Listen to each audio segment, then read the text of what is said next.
Bom dia a todos, graça e a paz do Senhor possa estar sobre nós, sobre cada um, sobre cada coração, operando aquilo que nós sempre temos desejado. Muito bom estarmos aqui nessa manhã, podermos falar um pouco da palavra de Deus. Hoje eu escolhi um texto para nós estarmos aqui nessa manhã refletindo. Uma palavra bem conhecida. Com certeza os irmãos já ouviram muitas vezes, já leram muitas vezes. E é por essa razão que eu escolhi esse texto para que nós pudéssemos refletir nessa manhã. Antes de nós estarmos lendo, eu queria que você fechasse seus olhos. Pai Santo, nós estamos aqui nessa manhã com um desejo, Senhor Deus ardente, de ouvir a Tua palavra. Pedimos que o nosso entendimento, que o nosso coração, Senhor, seja tocado pelo Teu Espírito Santo. Guia-nos, Senhor Deus, em todo o momento em que tivermos falando da Tua palavra. Guia o nosso coração, guia a nossa mente e cuida de nós nessa manhã. Que a Sua palavra possa encontrar abrigo, guarita em nós, Senhor. E que o Seu nome seja glorificado. No nome de Jesus. Amém. Amém. Abra comigo a sua Bíblia no Evangelho de Mateus, capítulo 13. Nós vamos falar Obrigado.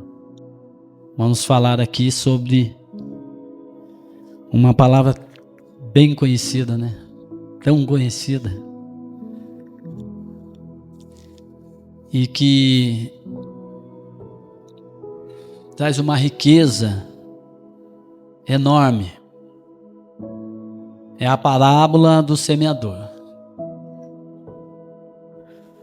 Amém? Todos acharam?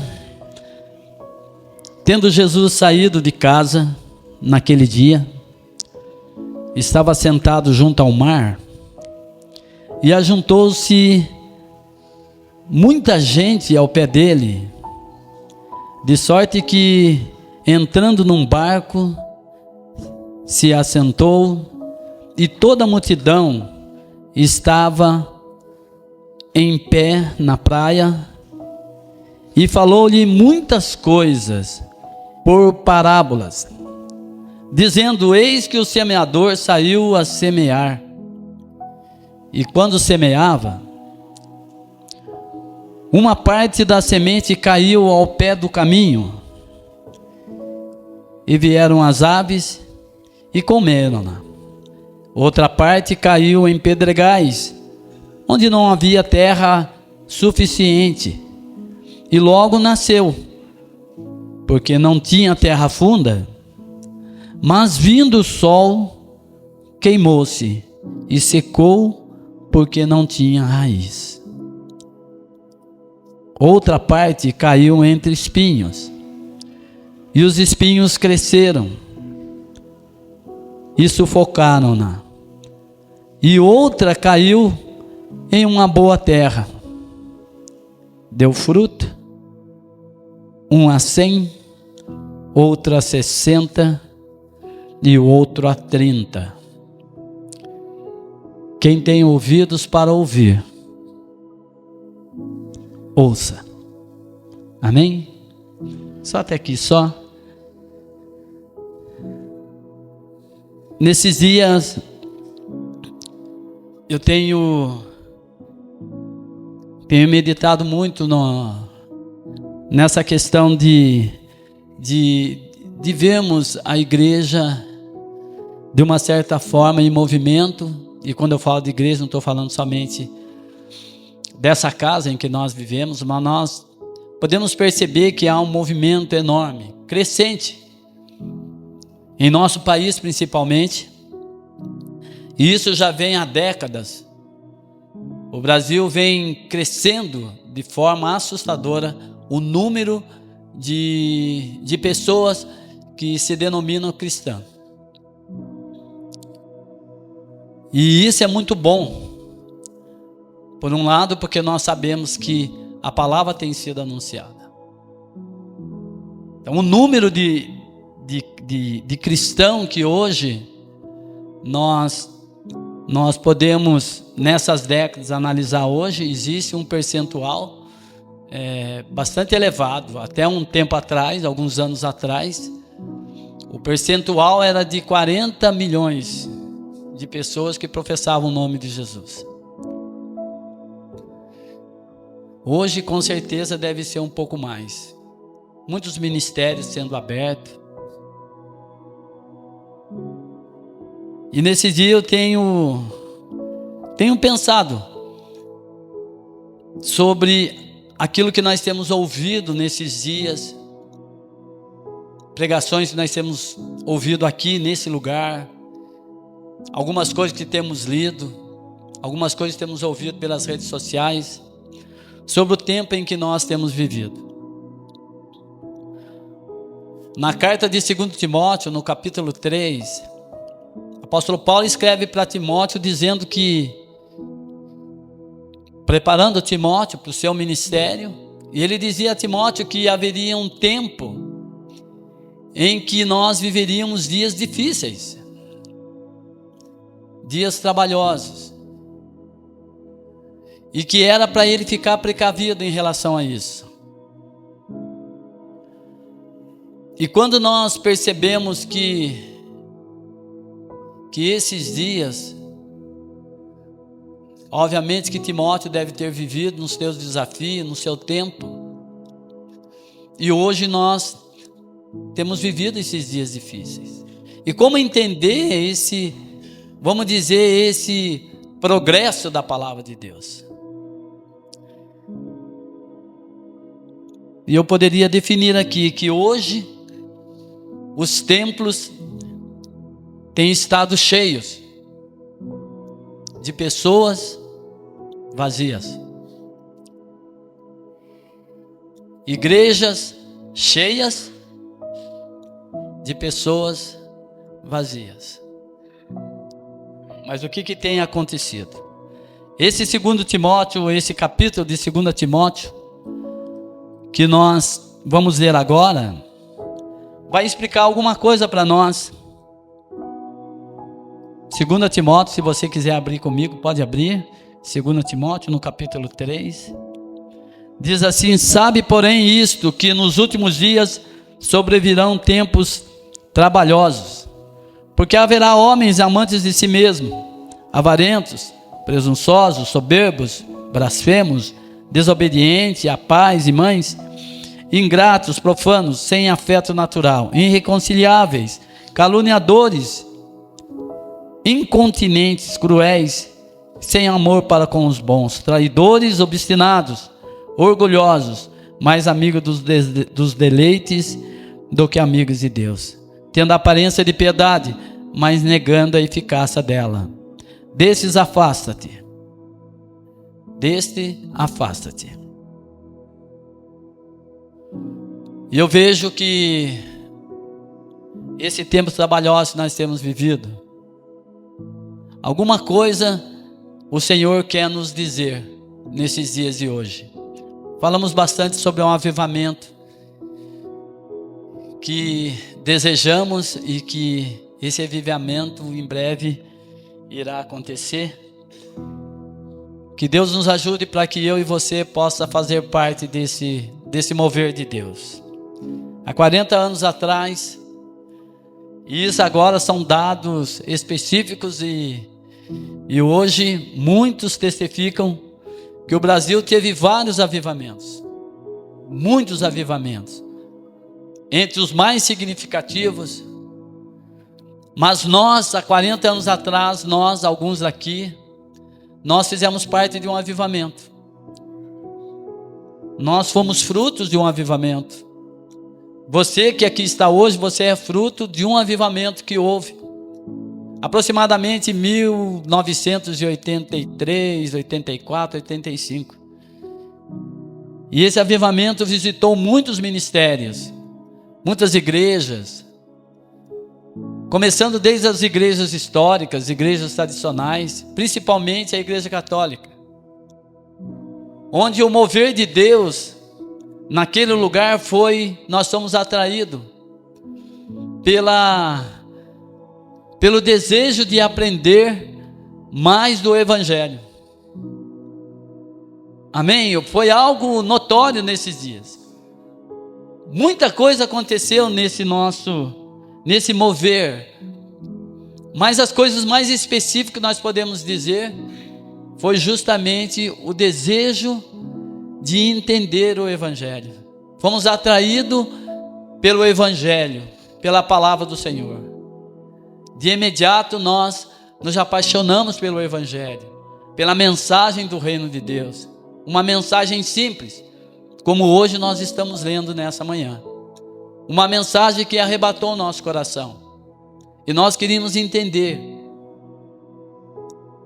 Isso foi o que aconteceu conosco. Muitos outros avivamentos que aconteceram foram na área da adoração. Por exemplo, a Igreja Lagoinha. A Igreja Batista Lagoinha era uma igreja tradicional, uma igreja batista. E o mover de Deus lá foi através da adoração. Onde muitos saíram, muitos foram edificados, muitos ministérios aconteceram depois desse grande avivamento que houve lá em Belo Horizonte.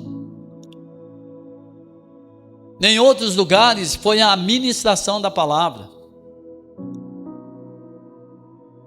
E nos nossos dias de hoje, nós temos esse desejo, porque o avivamento ele vem, mas ele passa também. Há lugares, existe uma estatística, que no século XVI, houve um grande avivamento na Europa, e todo mundo sabem disso. Começando um avivamento, não somente na área religiosa, mas na área social, na área econômica. Foi um período em que a igreja teve o avivamento, que foi o avivamento dos reformadores, como Lutero, como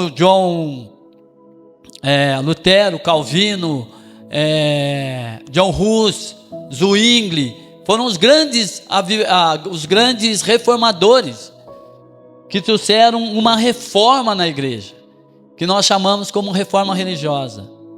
Mas outras reformas também aconteceram. No século XVI, na França, depois de algum tempo, percebeu que 40% da França era protestante. Depois desse avivamento, 40% da França professava o nome de Jesus. Só que isso permaneceu por um tempo.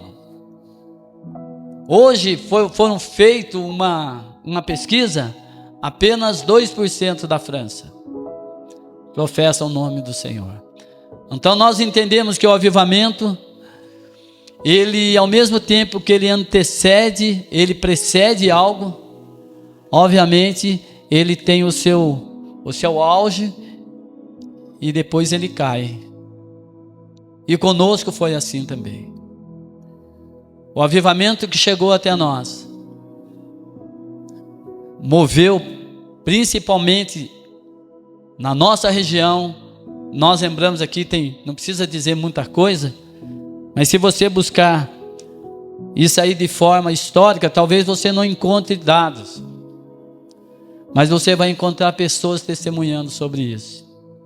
Eu lembro que quando eu estava no IBAD, o meu trabalho de conclusão do curso de bacharel, um dos meus professores que estavam lá, Alan Robson, o nome dele, pastor Alan, ele chegou e falou que ele conheceu, ele era um presbiteriano e dava aula no IBAD, E eu escolhi ele como meu orientador para fazer o meu TCC. E ele dizia para mim: por que você não conta a história? Por que você não fala das experiências que você teve? E ele, como presbiteriano, ele disse: eu acompanhei todo o processo. E certamente, Deus trouxe grande avivamento. E você faz parte disso. Por que você não conta essa história? E eu comecei a trabalhar um tempo nesse trabalho, depois resolvi apresentar um outro tipo de trabalho. Mas assim, nós somos frutos disso. Mas o tempo passou, e aquilo que ardia em nosso coração, hoje talvez não arda mais. E hoje nós clamamos por um novo avivamento. Nós desejamos um novo avivamento. Nós desejamos um despertar de Deus para a nossa vida, um despertar de Deus para que nós possamos voltar a ter as mesmas alegrias, as mesmas experiências que nós tivemos. Os dias que nós vivemos se tornaram dias saudosos, serviram de experiência para nós, mas ficou para trás. E hoje o despertar de Deus, o que nós temos entendido, e eu tenho entendido, é justamente no que se diz respeito a como nós temos recebido a palavra de Deus em nossa vida, como nós temos recebido a palavra de Deus em nosso coração. Porque quando nós recebemos a palavra de Deus em nós, a palavra de Deus, ela precisa produzir algo em nós. Ela produz algo em nós. E se aquilo que nós pensamos que não tem sido produzido em nós através da palavra, são duas coisas: ou a palavra que nós temos recebido, a semente que nós temos recebido, ela não é a semente do reino, ou a nossa terra não está preparada. Porque se nós temos uma terra preparada, uma terra boa, e uma semente divina, uma semente excelente, e se nós jogarmos a semente naturalmente, não precisa haver esforço, irmãos. Você não precisa ir lá e olhar se a semente realmente está recebendo a luz necessária, se a umidade do solo, se o solo for fértil, ele vai produzir todos os ingredientes necessários para que a semente ela germine em nós. Mas o problema é que a nossa vida, ora é um solo fértil, ora se torna um solo cheio de pedregais. Ora nós permitimos que o nosso solo receba a palavra, mas também recebemos outras coisas juntos. De maneira que quando a semente ela germina em nós, nós encontramos todas as dificuldades que a parábola do semeador fala para nós aqui.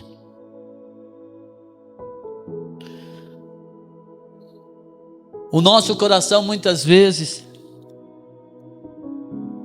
ele não tem se aquecido por ouvir a palavra de Deus. São tempos difíceis, eu entendo, eu sei que nem tudo que brilha é ouro, como tem um ditado que diz: nem tudo que brilha é ouro, nem tudo que é apresentado para nós como palavra traz em si a essência da palavra que nós realmente necessitamos ouvir. Hoje existe muito coach, existe muitas palavras de autoajuda que vêm como semente na nossa vida, vêm como palavra em nossa vida. E eu lembro que eu falei aqui que nós vivemos um tempo difícil e trabalhoso e o tempo do engano. Eu até contei uma historinha aqui da mentira e da verdade, os irmãos lembram, né, João? O João lembra dessa. E eu falei sobre a mentira e sobre a verdade. Sobre a mentira que se veste como verdade e se apresenta diante de nós como uma verdade. E quando nós conhecemos a verdade vem como mentira, porque foi trocado de roupa. Ou alguns aos que dizem que a verdade, ela em vez de ter vestido a roupa da mentira, ela acabou ficando nu. Ela preferiu ficar nu. Por isso que há um ditado que a verdade é nu e cru, né? Tem um ditado que diz assim, que a verdade ela é nua e crua, não é isso? Sai dessa parábola de que, logicamente, alguém contou essa história sobre a verdade e sobre a mentira. Mas hoje nós devemos entender esse tempo que nós vivemos. Um tempo pós um avivamento e também prestes a receber um outro. E nós sabemos que algumas coisas, elas precedem um avivamento. Uma das coisas que nós podemos aqui colocar é qual seria a nossa condição para sermos realmente transformados. Porque o avivamento que muitos esperam, e digo-se de passagem que esse avivamento virá, e talvez não virá como nós esperamos, mas ele virá. Nós, com base naquilo que nós já vimos, aqueles que já estudaram o avivamento da história, pode ver que houve avivamento como um avivamento da Inglaterra. Um homem chamado John Wesley, foi preciso um homem da Igreja Batista. Ele já era batista, já era crente, conhecia as coisas de Deus, mas não ardia dentro dele aquele desejo que somente um avivamento, somente aquele que é visitado por Deus tem. Um avivamento que um dia nós sentimos. Eu já falei para os irmãos como foi a minha conversão. Cada um teve o seu chamado, às vezes diferente do nosso. O meu foi preciso eu ficar impactado com algo que aconteceu dentro de um banheiro de uma escola. Fiquei com medo de uma luz que apareceu dentro do banheiro, fiquei desesperado, não sabia o que fazer. Toda vez que eu entrava nesse banheiro, uma luz brilhava, eu não conseguia ficar dentro dele. E eu chamava meu irmão, falava, entra aí, tem alguma coisa acontecendo aí dentro. E meu irmão entrava e falava, não tem nada. Eu falei, pelo amor de Deus, eu estou ficando louco, o que está acontecendo? E fiquei com tanto medo, que acabei ficando naquele lugar, que até então estava desprezando tudo. Era um retiro de Semana Santa que estava sendo feito lá na igreja do Miguel Saad. Lá estava presente o João Carlos, estava o Lino. O Lino era novo, né, Lino? Então já faz bem tempo? Não. Mas não é isso que eu quero dizer. Naquele tempo a gente era bem novo. Eu era garoto, tinha 19 anos. Pastor João, irmã Joana, João Carlos estava na frente. Muitos irmãos estavam lá nesse dia. E o despertar de Jesus foi tão forte, foi tão grande, que fez com que eu ficasse naquele lugar. E quando o meu coração abriu para uma palavra, Deus revelou seus mistérios. Então, algumas coisas, elas precedem esse mover de Deus. E na Inglaterra, John Wesley, ele fazia uma viagem. Ele era um missionário e fazia uma viagem. Naquela época as viagens eram complicadas, porque ou era de navio, ou era a cavalo. Não tinha outros meios de fazer uma viagem. E numa embarcação que ele estava, ele encontrou alguns irmãos, conhecidos como os moravianos. Quem já ouviu falar? Os moravianos. Esses moravianos eram um grupo de pessoas, o qual Deus chamou e despertou esse grupo de pessoas. Eles tinham um amor pela obra missionária, um amor em pregar a palavra de Deus, que diz que eles se vendiam como escravos para alcançar os escravos. E nessa embarcação eles tinham sido vendidos. Eles estavam indo, eu acho que para o Caribe. Na época não era o Caribe de hoje que nós conhecemos, mas estava indo para a região do Caribe, para trabalhar de escravo, para alcançar os escravos. E John Wesley teve um encontro com eles. E eles então puderam evangelizar aquele que ia evangelizar. E diz que o amor de Deus ali tocou John Wesley. E seu coração queimou de uma tal forma. E aquele homem, ele começou a reconhecer que não bastava apenas o seu conhecimento e aquilo que ele tinha recebido.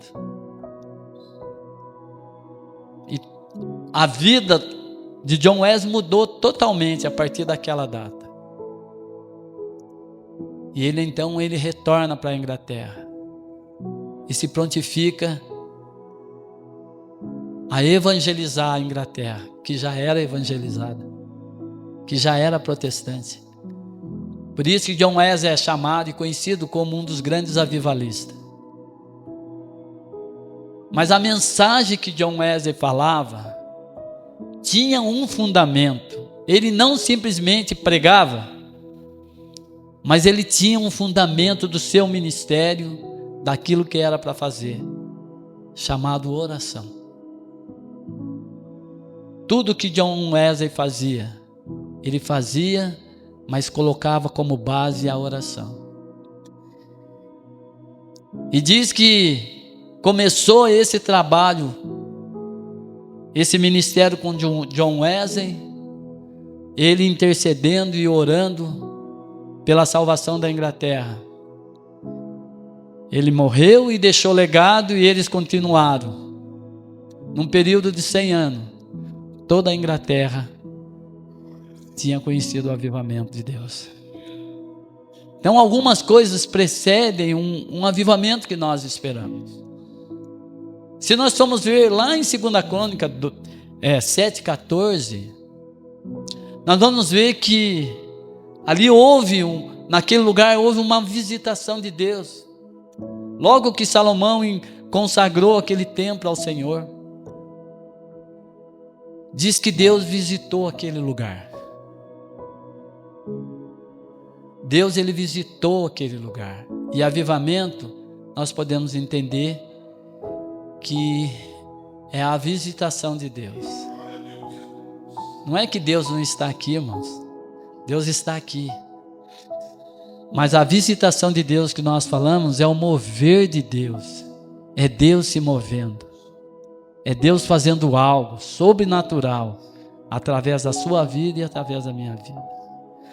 Diz que naqueles dias, o que precedeu a visitação de Deus para Salomão foi uma confissão e uma declaração que Salomão fez, que nós podemos ver agora. 2 Crônica, abra comigo aí, 7,14. Crônica 7,14.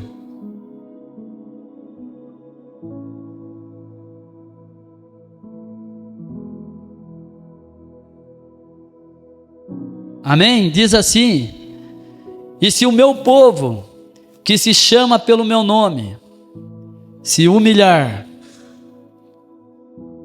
vai marcando aí, tá bom? Então, se o meu povo, que se chama pelo meu nome, realmente tem desejo da minha visitação, então o que esse povo precisa? para que eu possa visitá-lo? Primeiro, se humilhar.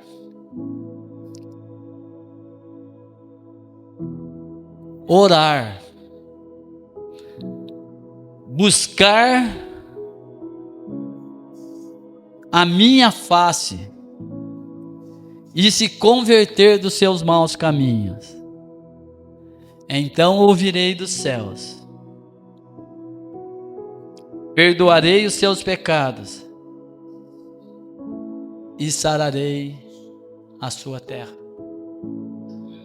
Amém? Então algo precisa preceder. Nós estamos vivendo um tempo em que Deus tem despertado em nosso coração a nós fazermos algo e que nós precisamos fazer. Deus está alertando nós a fazermos algo. É como se nós vivêssemos um tempo em que as coisas elas têm tido uma continuidade, mas parece que nada muda. Talvez os seus domingos não tenham mudado muita coisa. Você vem para a igreja, você já sabe o que vai acontecer, você já sabe o que vai pregar, você já sabe quem vai pregar, você já sabe o que a pessoa vai falar. A palavra que a pessoa vai falar, você vai falar assim: eu já ouvi, eu já sei, já falei. Esse é um problema.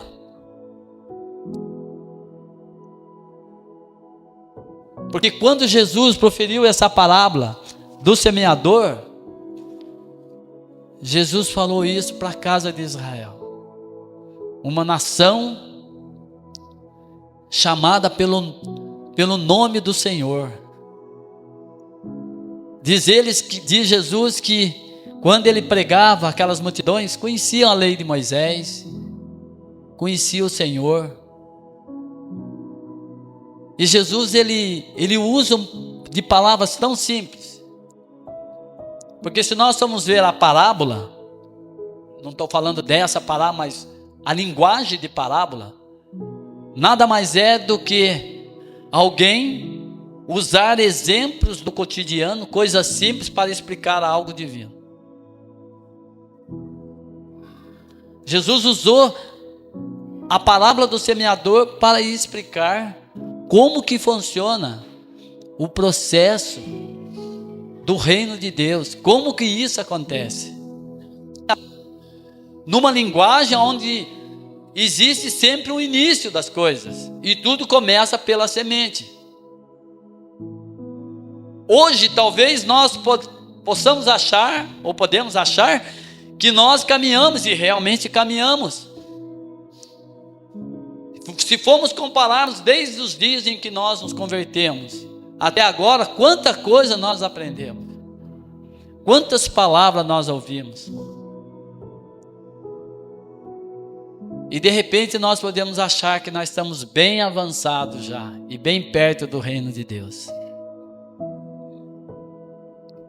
Mas Jesus ele está dizendo aqui, olha,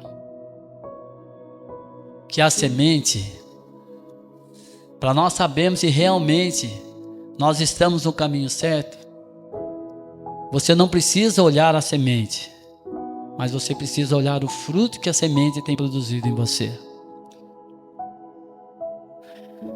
Eu fiz algumas anotações aqui.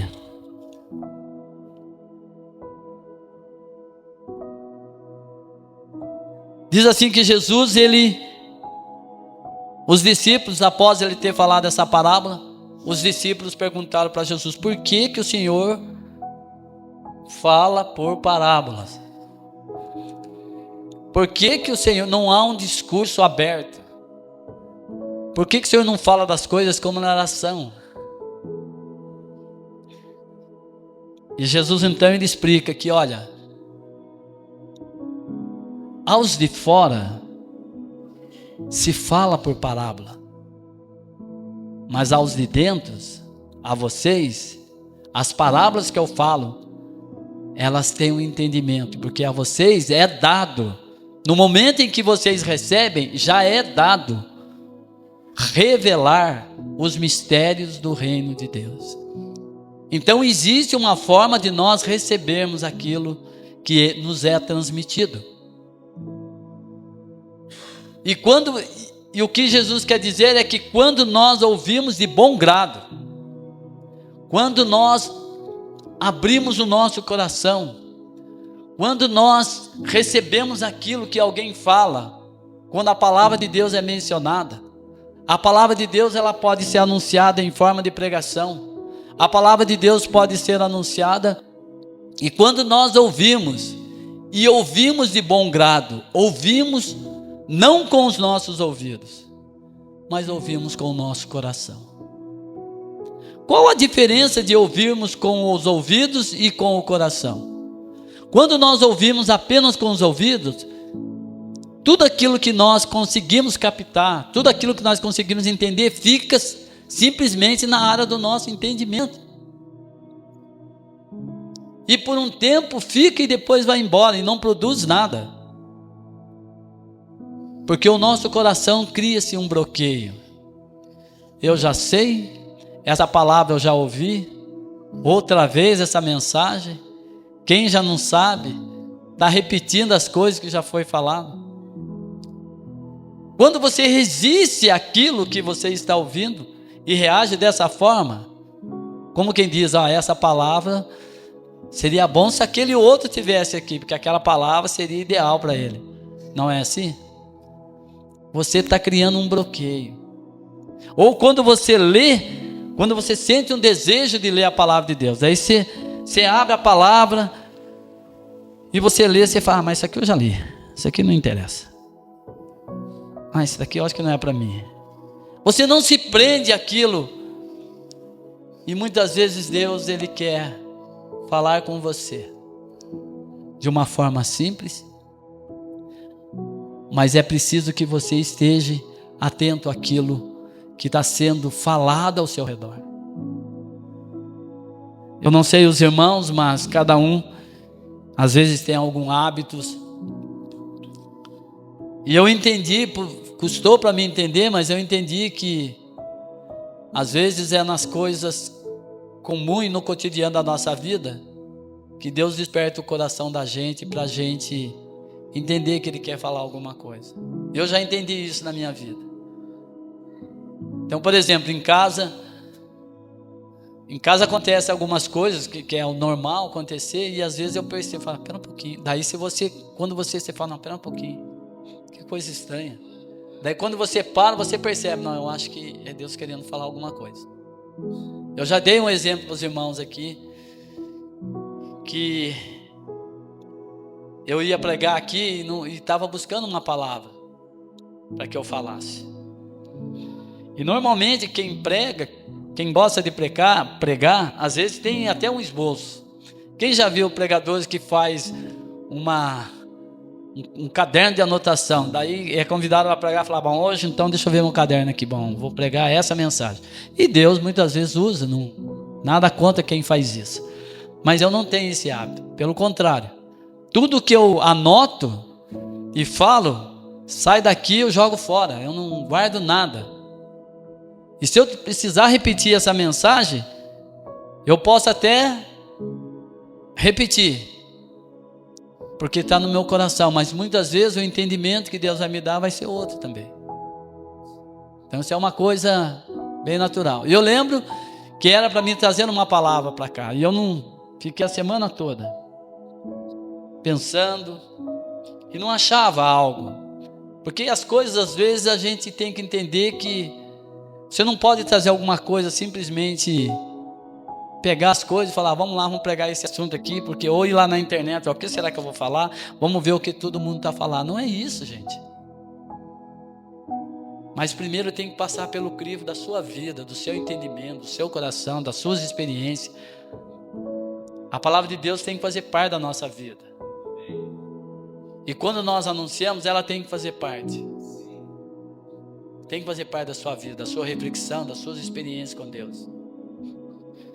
Senão fica muito vazio. Não que Deus não vá usar, Deus usa também. E eu lembro que eu estava em casa e de repente os netos lá, a Maria Clara e o Miguel e o Davi, brincando no quintal lá e tal. E um pouco antes deles estarem brincando, eu fui lá e fiquei bravo com a minha cachorra lá, que eu tinha feito um jardim lá em casa. Nossa, perdi o maior tempão fazer um jardim. Ficou um jardinzinho, nossa, muito bonitinho mesmo. Eu até falei aqui, nada comparado ao jardim suspenso da Babilônia, que o Nabucodonosor fez para uma das suas esposas, né? Mas eu fiz algo bem bonitinho. E daí fui chamar a Nádia para ver. Gente, a cachorra revirou tudo aquilo lá e tudo. E eu fiquei muito bravo. Eu comecei, acho que eu usava essa expressão, sua ordinária, sem vergonha, por que você fez isso e coisa e tal. E de repente, fui lá, arrumei o jardim lá, desisti. E de repente eu estou lá dentro de casa e eu vejo o Davi falando com a Maria e ele xingando a Maria, sua sem vergonha, sua ordinária.